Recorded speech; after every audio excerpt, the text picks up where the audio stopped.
11 and hold those things.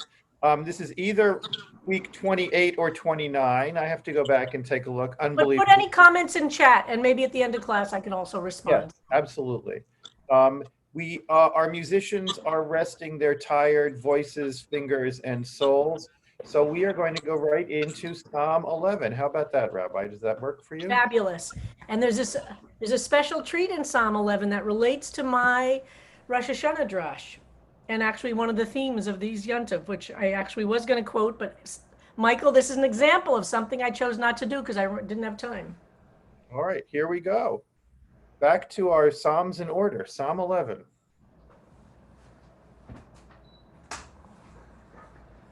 Do we want Yael Bat-Chava to be reading? Let's start by reading it. Yael, are you here? Yep. And how about somebody else read the English, so we'll have another voice? Who else would like to read?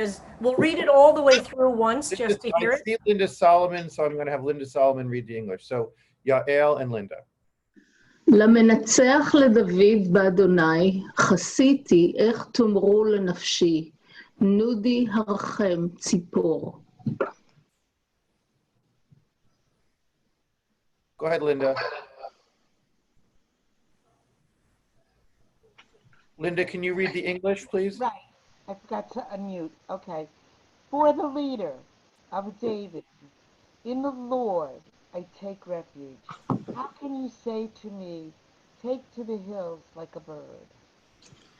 כי הנה הרשעים ידרכון קשת, כוננו חיצם על יתר, לראות במו אופל לישרי לב. For see, the wicked bend the bow. They set their arrow on the string to shoot from the shadows at the upright. כי השתות יהרסון, צדיק מה פעל. When the foundations are destroyed, what can the righteous man do? אדוני בהיכל קודשו, אדוני בשמיים כיסאו, עיניו יחזו, אף אפיו יבחנו בני אדם. The Lord is in his holy palace. The Lord, his throne is in heaven. His eyes behold. His gaze searches mankind. אדוני צדיק יבחן ורשע ואוהב חמס, שנאה נפשו. The Lord seeks out the righteous man, but loathes the wicked one who loves injustice. ימטר על רשעים פחים, אש וגופרית, ורוח זלעפות מנת כוסם. He will rain down upon the wicked blazing coals and sulfur. A scorching wind shall be their lot. כי צדיק אדוני צדקות אהב, ישר יחזו פנימו. For the Lord, for the Lord is righteous. He loves righteous deeds. The upright shall behold his face.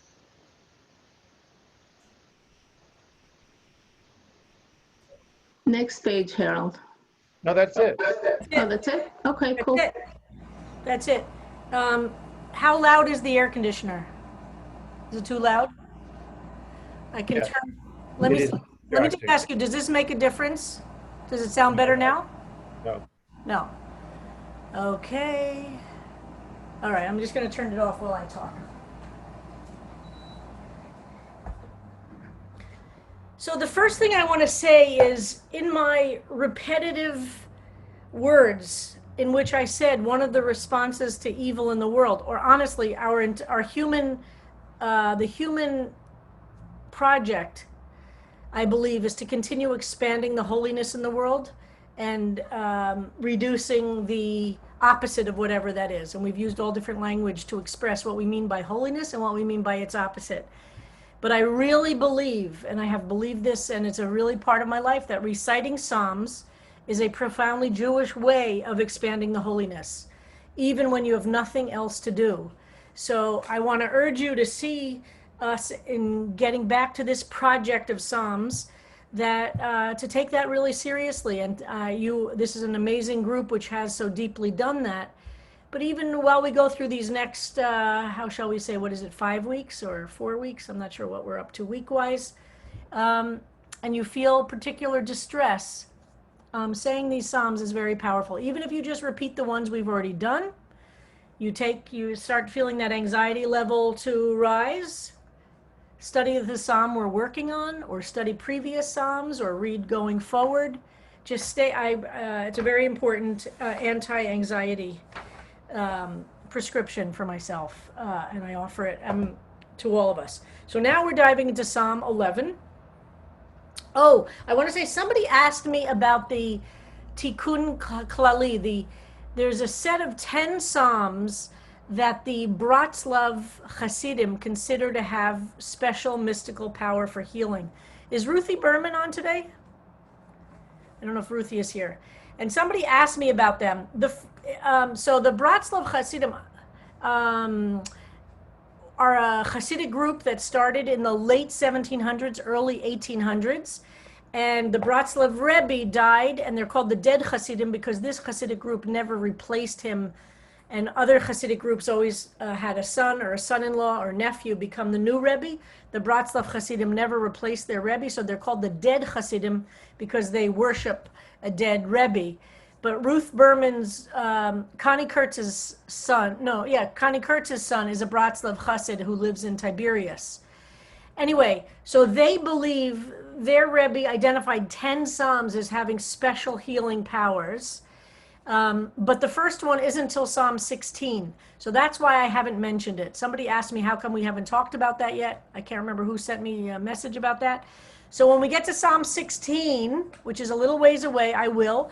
But for those who are interested, we'll add this to our book list. Rabbi Simcha Weintraub, who's a good friend and a wonderful rabbi in New York, took those 10 psalms and asked contemporary rabbis to write commentaries on each of them to create a contemporary, what we call it, a tikkun klali, a tikkun haklali. But they're not 10 psalms that you would logically pick if you were not the Hasidic Rebbe of Bratslav.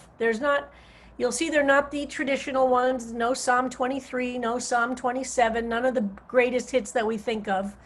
And it starts with Psalm 16, and it has. And then from 16, it goes up, it does include Psalm 150 as the last one. Anyway, but we'll add this to our list, but we're not going to really talk more in depth about it until Psalm 16, which is the first of the Bratslav Hasidic Tikkun HaKlali. And I apologize, I don't remember who brought this up, but we'll get to this. But it's an interesting idea. And so for Bratslav Hasidim, those 10 psalms set together are considered to have particular power of healing and of transformation. So I just wanted to, so I wanted to say that, but we'll talk more when we hit the first of them, which is Psalm 16. And it's a nice little book. It's in paperback, and you see it's not that big.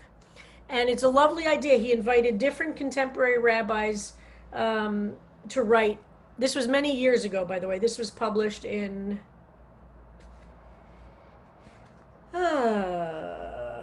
I can't see. 1994. So it's a while ago. Okay, so Psalm 11. So we see it begins. Let's look at it again. Yeah, and again, so I just wanted to respond about it. It's a very interesting, and I'll bring up, as we have, different things about Psalms that exist in the Jewish world, and maybe we'll even have somebody talk about the Tikkun HaKlali who's more of an expert than I am when we get there. But anyway, okay, Lamanet Seyach.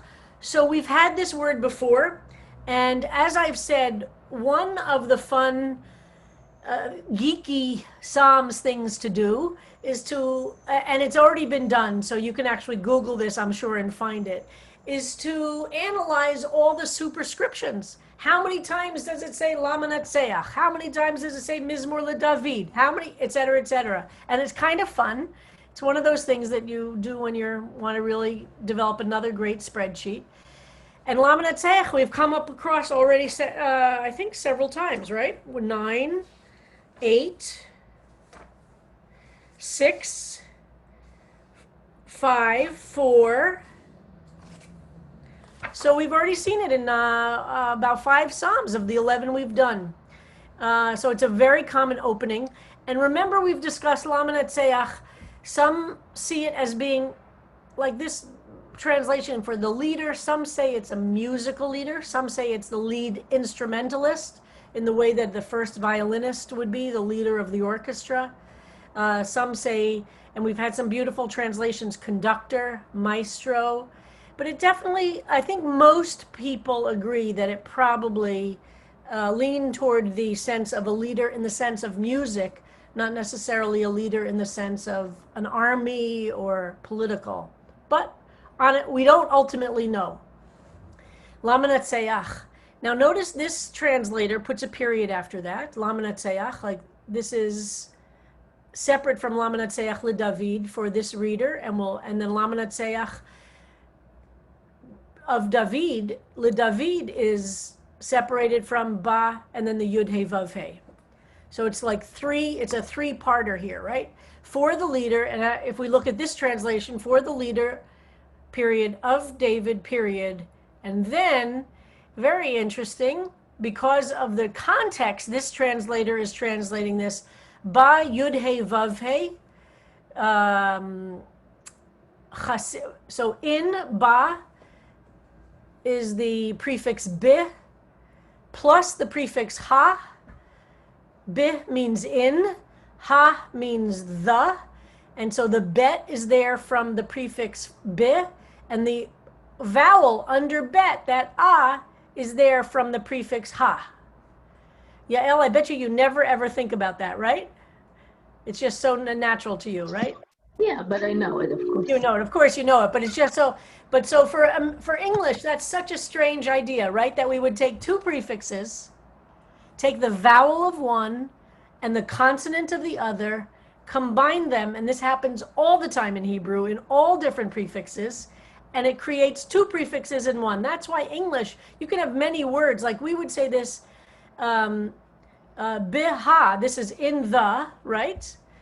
And that's interesting, in the Lord. Okay, so this is all one word. There are three words in English to say this one word in Hebrew.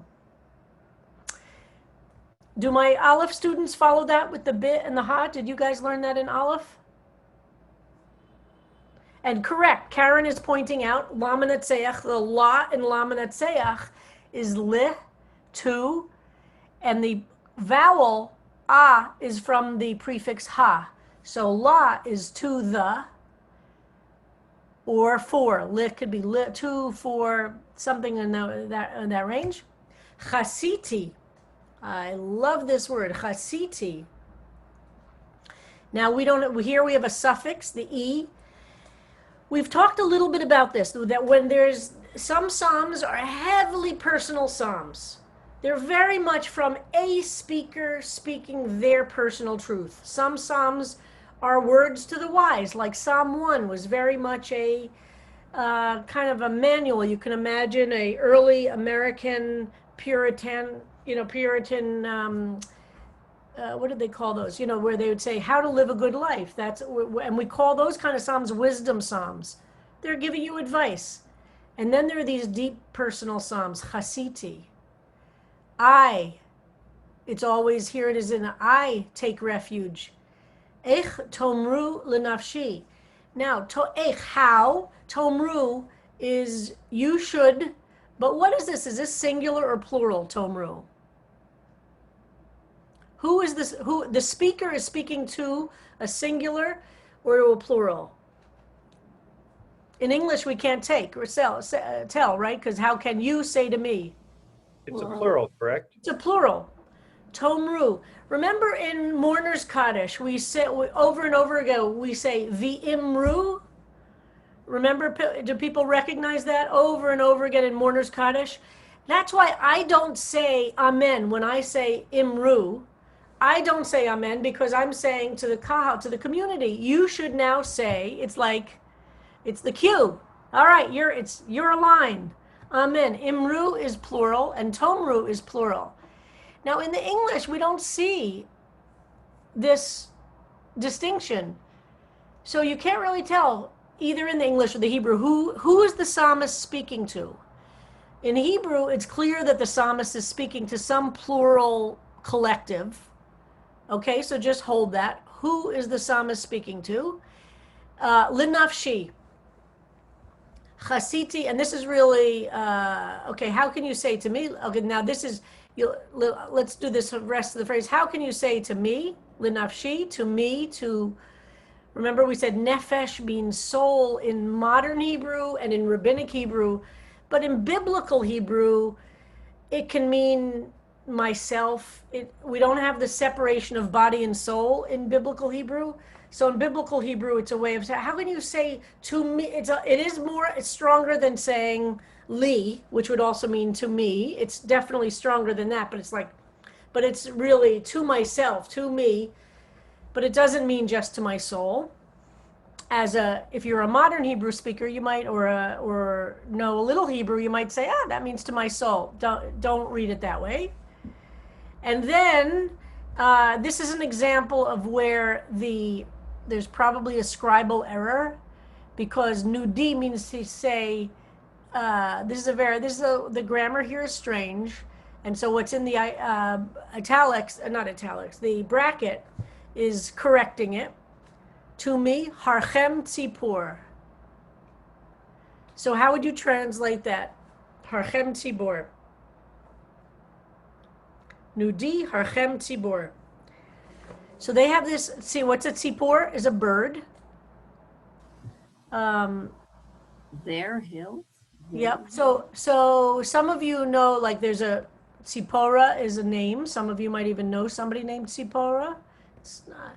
So yes, to the hills, take to the hills, harchem, like har, el harim, harim, you go to the hills. And again, also, this is in the plural.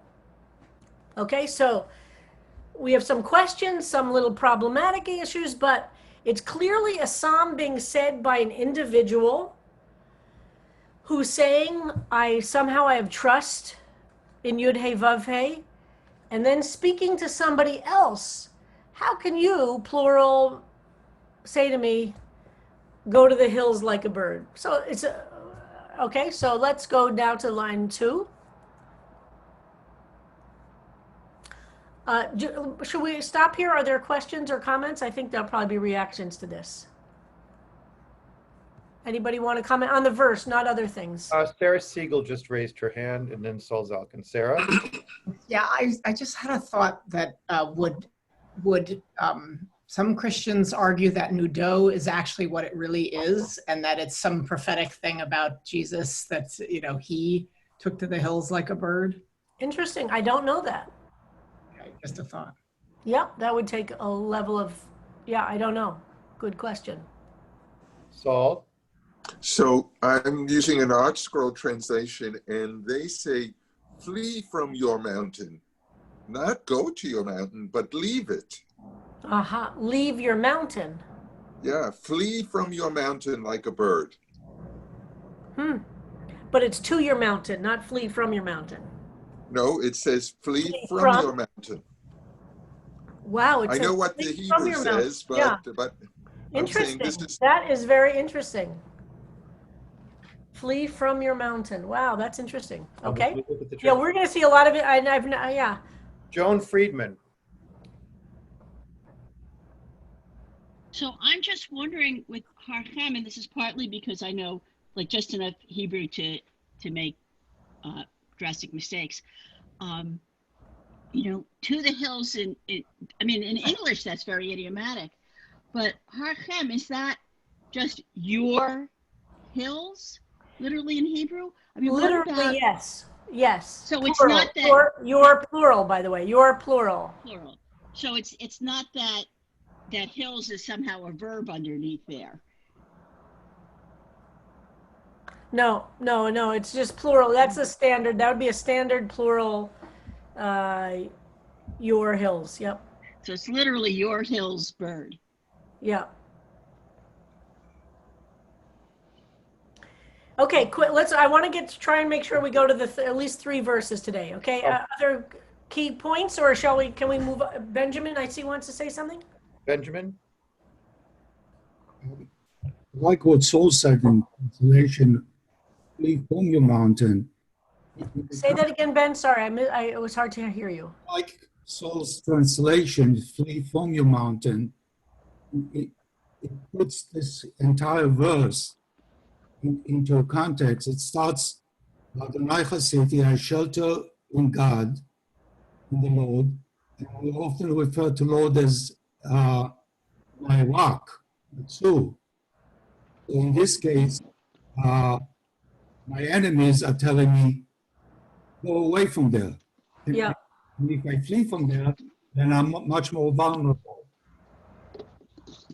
And you'll notice that this is also unusual to how many phrases are in this first verse, which is not uncommon, as we've seen that there are 3 phrases, but it's not normal parallelism, right? They're not, each section of the verse doesn't somehow either reflect in a deeper way the first 2, or this is an unusual verse. Okay, let's look at 2. Oh, Shep, quickly, okay? Because I want to try and... Very quick. When it says like a bird, shouldn't it be in Hebrew, tzipor? Where's the kaf? The like. Well, it's not always written that way. There are a lot of different ways to try and get to the English. Well, I'm not saying like a bird is the correct translation. This is trying to get to the understanding of the verse, and it's not math where you can have an equal sign. We're trying to understand what the words mean. But you're right. So, okay, so second verse. So key, here's the word key. Also, there's a very complicated word in biblical Hebrew, and you'll see it a bunch of times here. It usually means something like for, as they have here, or because of, or as a result of, or in a continuation sense. There's definitely usually when the word key there's some, but it's hard to translate because we don't always know. It has to be contextual. Hine harisha'im. Here, hine, like hineni. Hine, here.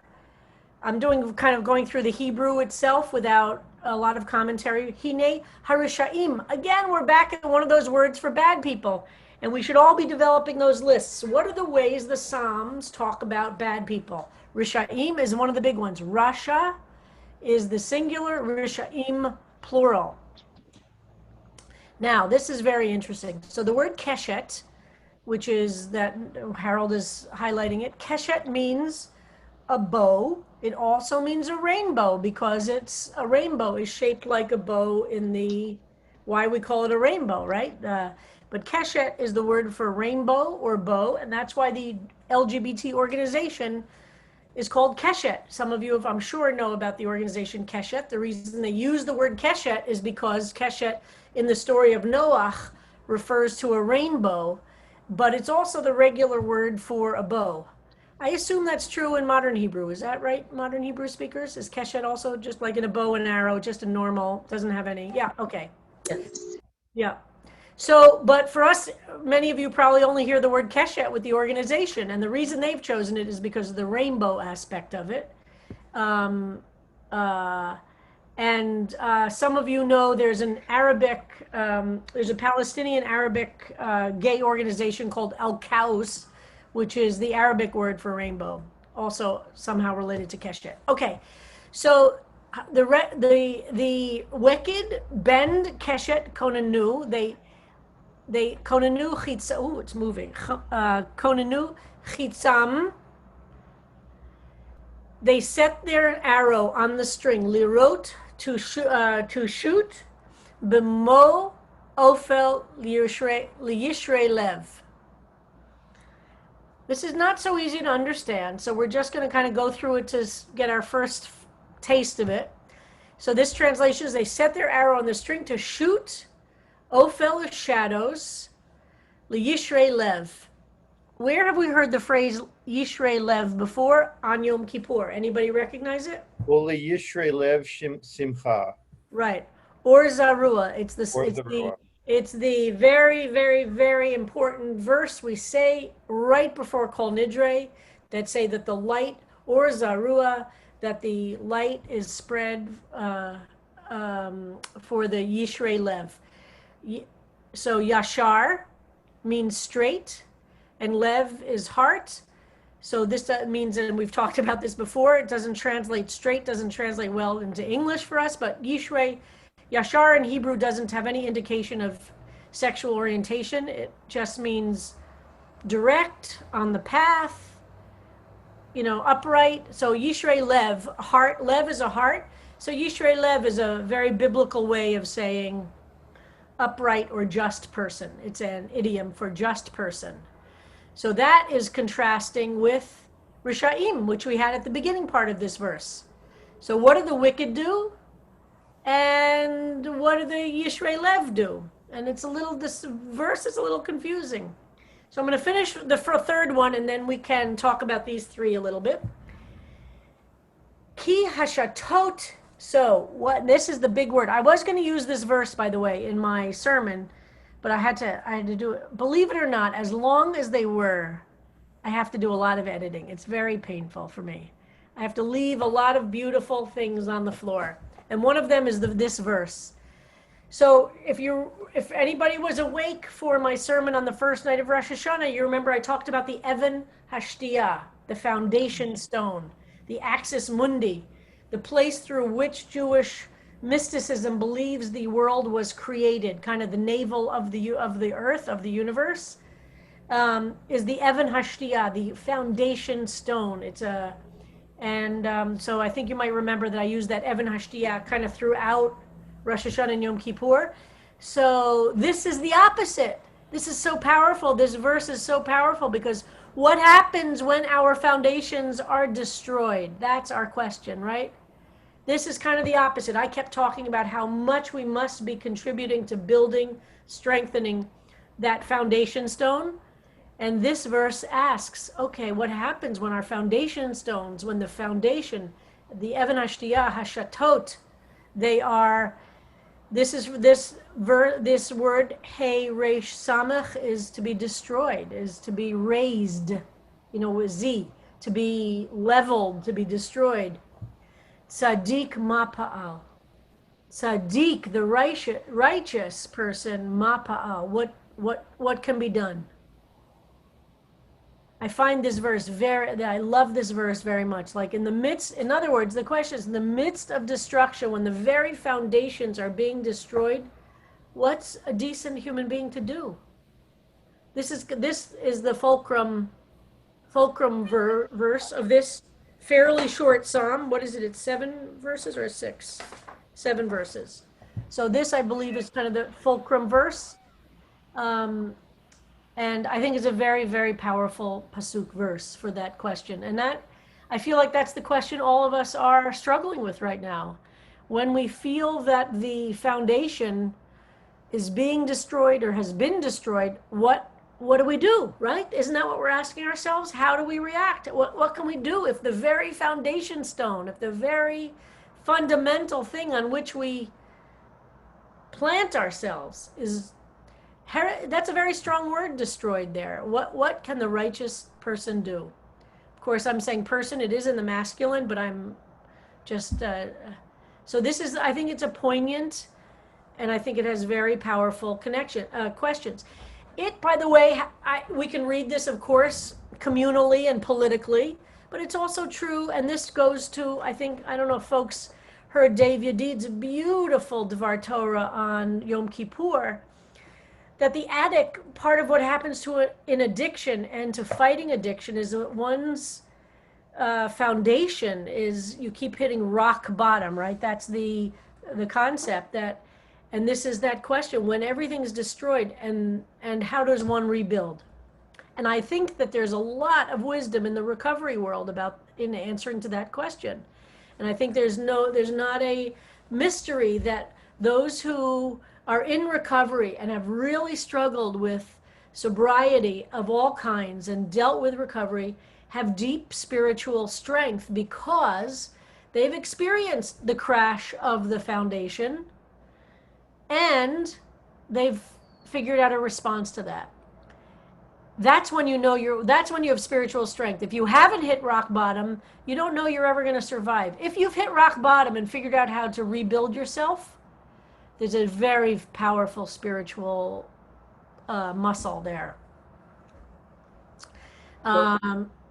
Sorry, Harold. Do people? I'll stop there for now. So in the chat, both Karen Kropp and Saul Zalkin are looking at Art Scroll and Metsuda, where Pa'al is in the past tense. what did the righteous man do? Yeah, I don't think that really makes a difference. Partly because we don't really know what the vowels were, so that was it could have been poel without a vav there. But honestly, even if you were to say in the past tense, I don't think it means, I don't think it destroys the meaning for me. And it's the ultimate question. So in this case, maybe you could read it as asking in the past tense, but I don't think that, for me, it doesn't make a difference. And then another, We'll see how different people play with it. And by the way, for those of you who do have, or you sent them all out, right? I didn't, where did I put mine?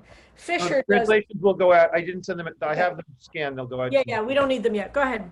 But Ari Montz, newcomer to Hebrew, says, going back to your comments on the different ways to have key, says, one translation I'm using is translated all the instances of key as when, of to if, as if instead of when, if the nations. So that translation That's entirely acceptable. is translated as if instead of when. You know what? I wanted also to start. I didn't say this today. Do we have new folks today? I want to make sure everybody who's here, who's new, feels welcomed. And maybe Harold, you'll put in the chat if there's anybody here who hasn't been here before. Make sure to contact Harold with your email so that you can be put on our email list. And yeah, wonderful. Yes, Ari, we met at the group on Monday, right? You were at the group, at their discussion group. Yeah. Great. Wonderful to have you. Thanks for being here. Of course. Yeah, so we talk a lot about how translation is interpretation, and there isn't one right way. We have to kind of play with it because this is an ancient language which hasn't been spoken. We don't know, we don't have any speakers of this language around to ask.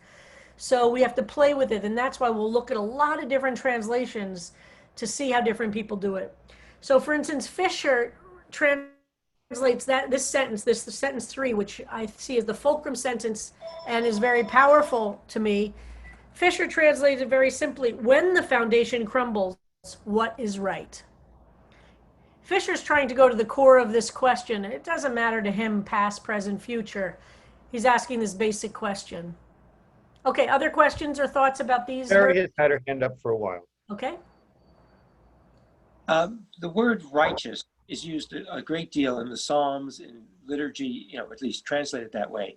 Mm-hmm. It seems to have all sorts of connotations.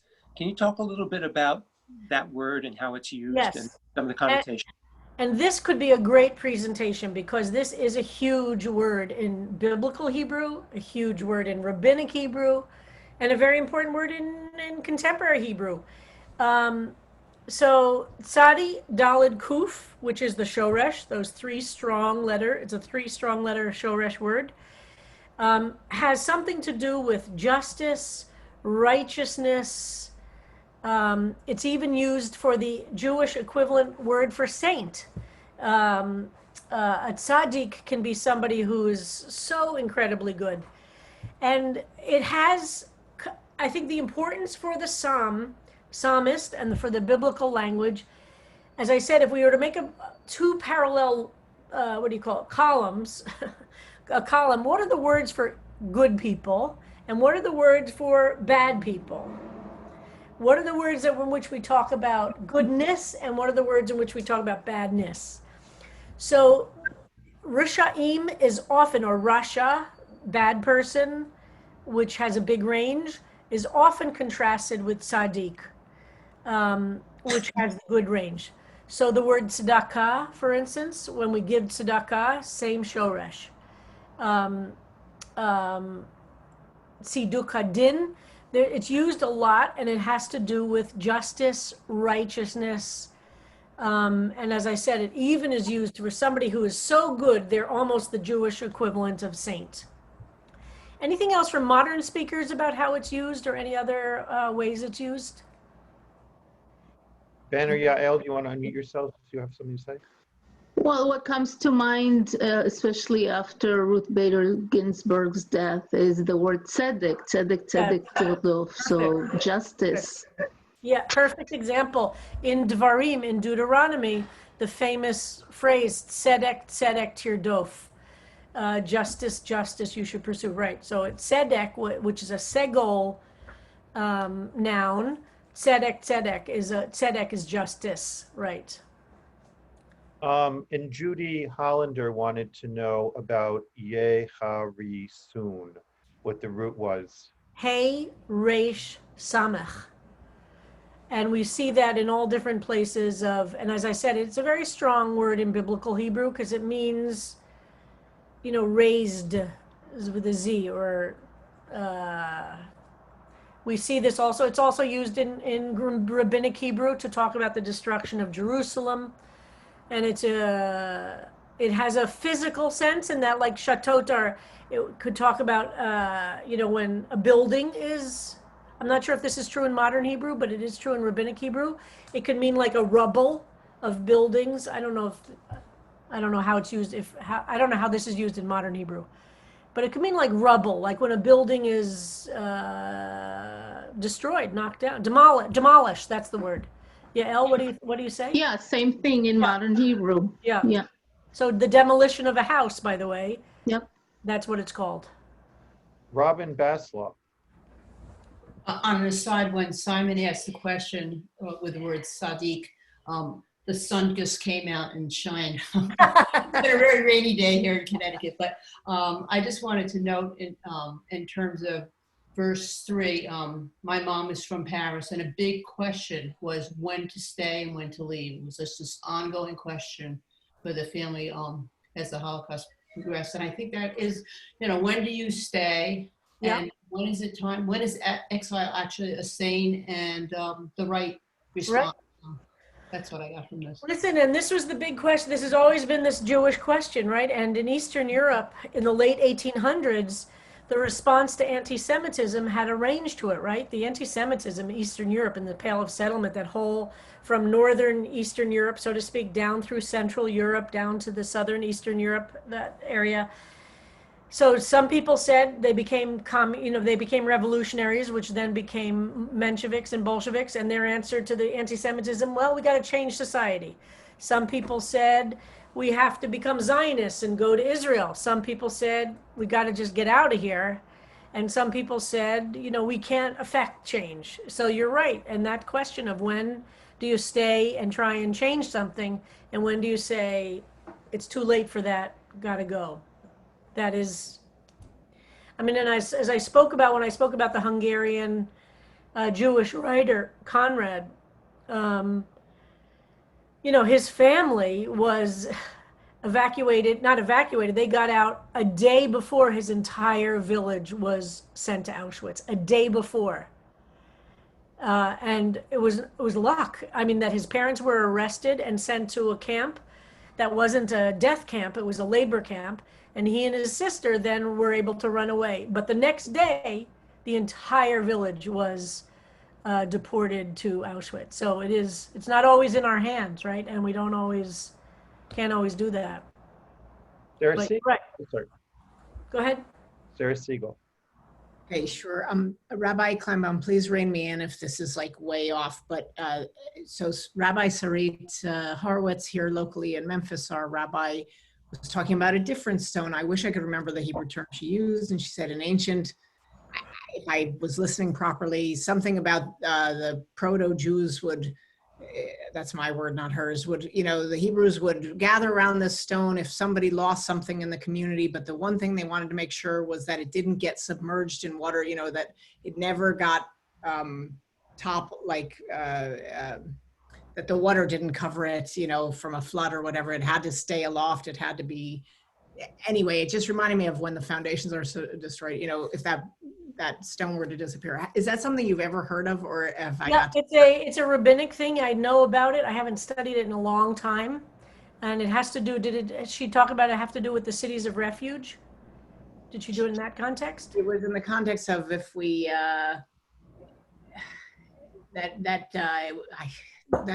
Listen, get me a copy of her drash. I'd love to hear it. I think the world of her.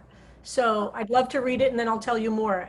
Can you get a copy for me? I'll try. Thank you. Let me read or hear what she said, and I'll figure it out. Yeah. I think the world of her. And do you know what crazy connection with her? I don't know that I told you this when I referred you to her. She's a wonderful young conservative rabbi in Memphis, right? You're in Memphis, right? So her father is a conservative rabbi in Kansas City, I think, or so they grew up in the parsonage of the conservative synagogue in Kansas City, which my son-in-law's father, my son-in-law's father was the conservative rabbi before her father was the conservative rabbi. So she grew up in the same bedroom as my son-in-law.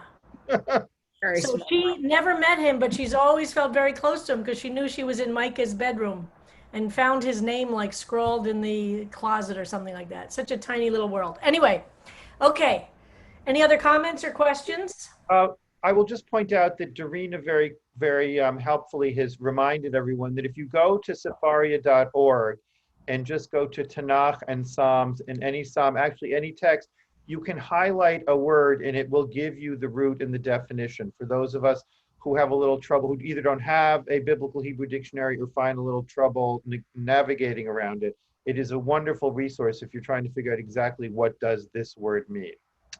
So that is basically, yes, we've cleared out chat and and questions. We could do another verse if you wanted. Great.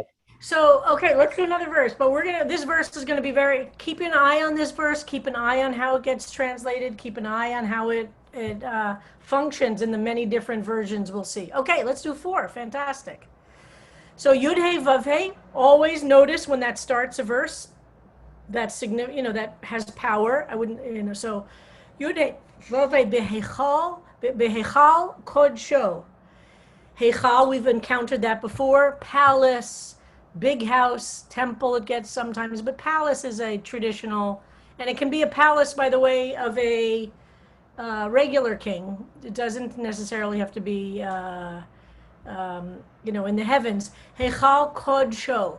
Now, notice again, if the vowel under the kuf there, I pronounce it Kodsho because it is that special way of pronouncing it when it's a closed, unaccented syllable. So Kuf Dalid Shin, holy, right? Kuf Dalid Shin, holy. So his holy palace. Yud He Vav He Bashamayim. Kiso. So we have the parallel here, Kiso and Heichal, Bashamayim and Kodsho. And you see Yud He Vav He is repeated. So Yud He Vav He in his holy palace, Yud He Vav He in heaven, his throne. Einav Yechazu. His eyes behold or hold on to or look at. Yivchanu B'nei Adam. Yivchanu, bochen, the word bochen is to search, and we have that, by the way, throughout the liturgy. If you were noticing the Hebrew liturgy for Yom Kippur, we often talk about one very common image in the Yom Kippur liturgy is that God sees, or as Yael just said, examines. It's in modern Hebrew means to examine, like an exam, but it means like looks into us and understands us. B'nei Adam, the children, literally children of Adam, the first human being, translated here as mankind. Do we have time? I think let's stop there. We've done 4. Okay.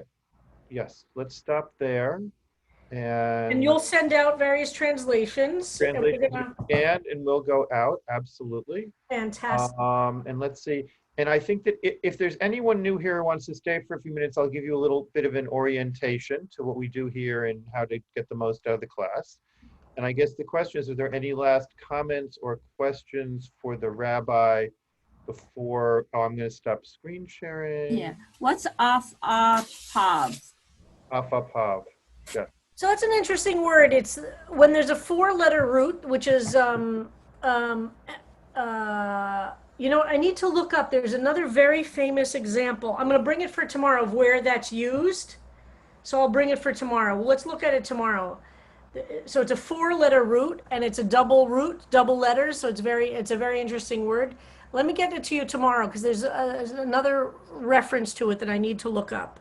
Rabbi, it means eyelashes. It means what? Eyelashes.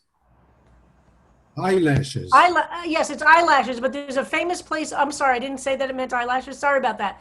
But there's a very famous way that it's used that I can't recall right now that I'm going to bring in another place in the Bible. All right. I think it's eyelids, not Yes, eyelashes. eyelids, yeah, because it's in the morning, it's in Berchot HaShachar. Exactly. That's where it is, right, that I wanted to bring. Yeah. All right, so 10:45. Thank you, Rabbi, and thank you again to everybody for that beautiful service you brought us. I'll stay on a few minutes because not everybody got to speak before. If you want to talk to me at all about the high holidays, I'll stay on. Let's stay on for a few minutes. There was one question that did come up several times. Why no Besamim for Yom Kippur? Good question. Because on Shabbat we receive, when we light the Shabbat candles and enter Shabbat, a neshama yetera, an extra soul. And so on Shabbos, which is considered a taste of the world to come, we get this extra soul. And as Shabbat ends, we're losing that extra soul. And it's kind of like to help us have something to recover from that, going back to normal, so to speak, going like it's so it's connected to that. But that's why we don't do it. We don't do it when we go from a yontiv to a weekday. It's only when it's Shabbos. But sometimes, and if Shabbos is a yontiv also, we'll do it, obviously, then, but yeah. There's some questions. Rabbi, do you know when the Hebrew classes, are we going to be resuming Hebrew classes in the fall? Yes, that will go out next week. Hebrew classes, if I remember, are starting a little bit, Hebrew classes, I think, are starting October 20th or 27th. I can't remember. And then Lair House classes are starting November 9th. Other kinds of Lair, but Hebrew classes will definitely be starting. That should be going out this week, or maybe it's next week. And we're not quite done yet. We have Sukkot, right? And we have Simchat Torah. Sukkot is beginning this Friday night. So, and Sukkot this year, Sukkot has the first 2 days and the last 2 days are Yontiv, and the days in between are Chol HaMoed. And so Yontiv is Saturday and Sunday this week, and then Saturday and Sunday next week. And we will not have a sukkah this year. So someone said, can I just go sit outside under a tree and make believe I'm in a sukkah? What do we do? We all have to do something creative. Okay. And on the high holidays, why do we say la'ela, la'ela instead of, why do we repeat that? Because, well, there are a lot of different explanations for it. One is to repeat the idea of how high we want to achieve, like that we want to kind of go beyond our normal spiritual heights. Linda Solomon had a question. Yes, not a question. First of all, I want to just thank you, Rabbi, for all of the services that were so wonderful and so meaningful. And I have to tell you that there was something to be said about being in my own home and being able to see you up front, up close and personal, and actually make that connection. So it didn't lose anything by being virtual. It was maybe sometimes, in some ways, even better. I've heard that from a lot of people. It's very interesting. I mean, I think we all expected it to be so terrible, first of all, that we were a little surprised that it wasn't. And then we discovered there were actually some benefits that we might even miss, like everybody had a front row, and we didn't have to argue over seats, and you didn't have to worry about somebody chewing gum, behind you, and if you wanted to lie down and just listen. A lot of people said to me they really enjoyed the ability to just kind of lie down sometimes and still be a part of the service and not be noticeable that their back was hurting or so there were definitely some things people appreciated a lot. I get that. Right, but I just have to tell you one more thing. I don't know if you're aware of it yet. I don't know if anybody told you yet. But when at the end of the service, when you were telling Sam that you needed to speed up and do whatever, you went like this to him. No, I didn't go like that. I went. Yes, you did. It was because of the candle. Camera. What? You were on camera. Yeah, it was that we were really worried about the candle. But they caught you on camera. Okay. Doing that. So Barbara Grindell. Is Barbara Grindell here? Yes, I'm right here. Can you hear me? Yes. Okay. So I just wanted to say, I mean, a lot of what everyone said, but there was some point, Rabbi, on Yom Kippur when you were speaking, almost what other people have said, but you seemed so like you were talking just to Cheryl and I. There were many moments when you were talking, and I said, she's talking to us. The other thing I want to say about Rosh Hashanah, when I see Cantor Sam, intern, he, to me, is so in the moment. Every time I see him singing, to me, he's like living his dream, that he doesn't want to be anywhere else, that he's found what he wants to do with his life. And it shows every moment by his smile, by his oomph, you know. It's a pleasure to watch, to see a young man like that. And I've never spoken to him, so I don't know if that's true. It's my version of him. So everything was wonderful. Totally true. It's totally true. Good. Thank you so much for everything that you've done during these days. These days have light for us because of this for class. all of us, for me and others. too. Yes, Dorothy, thank you. Me too. Sorry, Dorothy Leyland. Yes, I wondered if new people would be able to join the Hebrew classes. Absolutely. Good, thank you. Absolutely. Absolutely. And Rabbi Rapport is organizing all of them, and there'll be whatever the levels are. We usually have a few days of people figuring out which level works, you know, and like a shopping period so people can figure out where they're comfortable. We've had some people take two levels at once.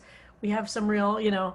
Dorothy, we need to welcome Dorothy as a new member. She joined on Yom Kippur evening, right, Dorothy? I did. Well, we're very happy you did. Welcome. Is your wife here? Is your wife here today also? She is, Linda. Linda, can you speak? Because then your box will light up so then I can see where you are.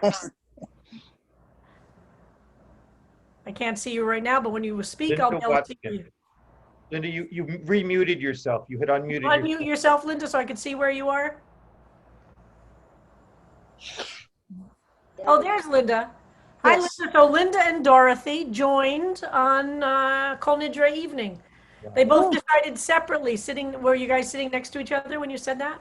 No, Yes. we're in two separate rooms, actually. Well, when we said that, Yes and no. well, when we said that, we were sitting next to each other, but we're in two separate rooms because I have hearing aids, and so I have them a little louder, and it's hard to hear if you're sitting next to me. So we were separate, but we were sitting next to each other, and as I told you, what happened was there was a little note or something about joining. And I said, I'm joining. And the next thing I heard was Dorothy saying, me too. So we both joined. As an executive, as a member of the executive committee of the board, we thank you doubly. Welcome to CBST. Both of Harold's, thank you. Yes, both of me. Thank you. Donna Gray. Hi. I just want to say thank you so much. Those services were so meaningful to me. And even though I missed the connection of being in the chorus, and it was, I sang in the chorus for 9 years. And that was the first time, the first year I did that I was there for the entire service. So this time it didn't even occur to me not to be there for the entire service. And even though it felt bad to be separated, because I was alone, I could go deeper. Yeah, and I heard that from a bunch of people. That's so moving. And you know, when I needed to cry, I could cry, and I didn't need to think, oh, you know, people are going to think I'm losing my mind or whatever. It's, you know, it's just easier to really let loose when you're alone. And the other thing I want to say is, you know, I'm so proud of Sam. I had the honor of sitting next to Sam for a few years in the tenor section before he went to cantorial school. And, you know, he was doing his soul searching, and he got to that music is his life. And he needed to be connected to music and Judaism. The one other thing I want to say for myself is, because we used the Siddur that we did, and everything was not transliterated, I had, the great blessing of seeing that thanks to the study that I've been doing in the Olive class, I could find my place. Wow, how I was fantastic. able to follow along many more times than I ever would because I would just rely on the transliteration. So that was wonderful. And I see Yael smiling. That's fantastic. Mordecai Kaplan, many years ago, he used to say that. He'd say transliteration will not encourage people to learn the Hebrew. But it's good to make sure it's there for people who can't, but I'm thrilled that you feel that excitement that you can actually It was jump amazing. I over. would get lost and sometimes it would take me a little while, but I could situate myself. It was like, whoa. That's so exciting. And think of that came from this pandemic, huh? It did. It's Totally. a gamzu latova, as we say. That's very, very, very powerful. And speaking of the chorus, am I correct that Andy Cohen shared on Twitter, the video of Avinu Malkeinu, which has several 100,000 views at this point, I think? Yeah, he did it on his Instagram. Instagram. Yep. So that's been shared all over. Randy has had her hand up for a while. Randy Starkov. Hi, I just wanted first to express gratitude. I know how hard you guys have worked and you put your hearts and your souls into the internet. And it really did come through in our home. And although we were all skeptical about how this would be, it was so moving. And I needed to express gratitude for all your hard work. And that picture of you laying on the floor at the end. You got that one, I did. You deserve a lot of rest, and I just wanted to say thank you. But the parts I wanted to point out, right after the Avodah service, and you went through the bear witness parts. The martyrology, it's called. Yep. Mm-hmm. I started with tears, and tears became hysteria, which I don't know if I would have done at Javits, or maybe I couldn't. Maybe in 2020, it was just so needed. And it was just so important. And I just wanted to thank you for everything. It was such an amazing service. I went through all the services. I didn't miss anything. Uh-huh.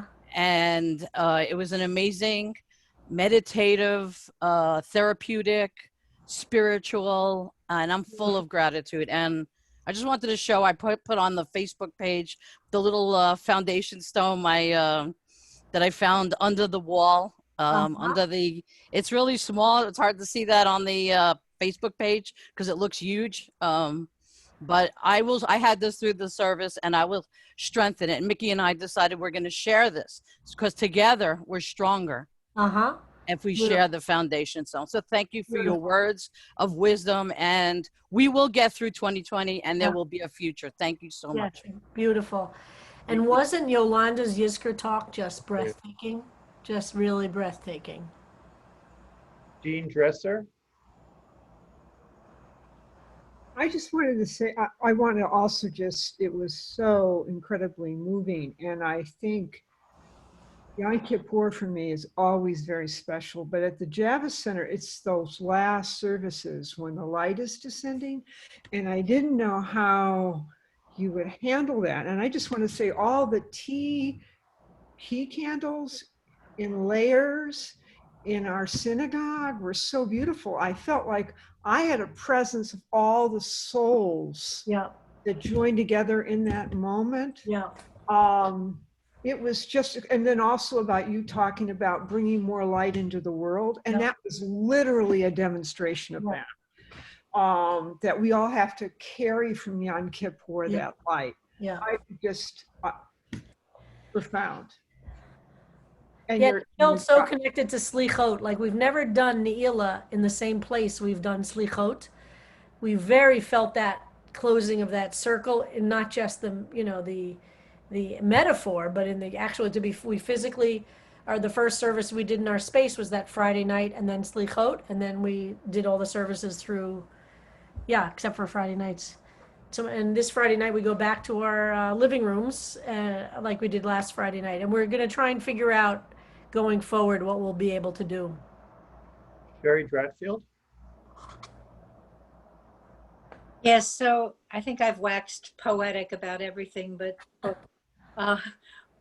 Dean mentioned something, and Rabbi, you mentioned something about how you felt us there. It wasn't a pre-recorded or even a live you in a microphone. Yeah.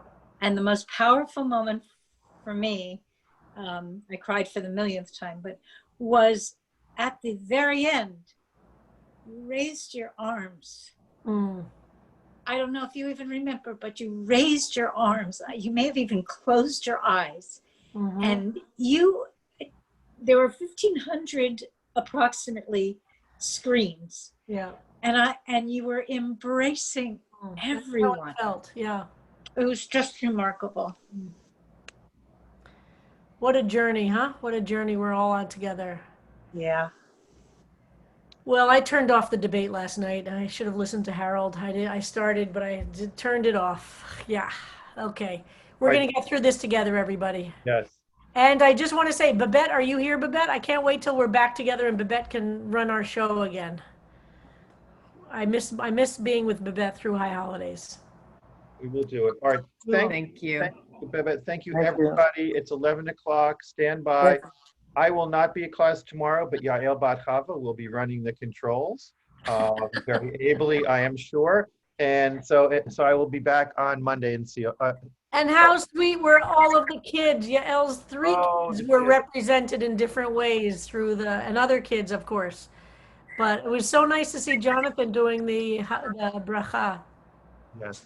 All right, everybody. All right, everybody. See you tomorrow. Thank you. Thank you. Bye, everybody. Study your Psalms.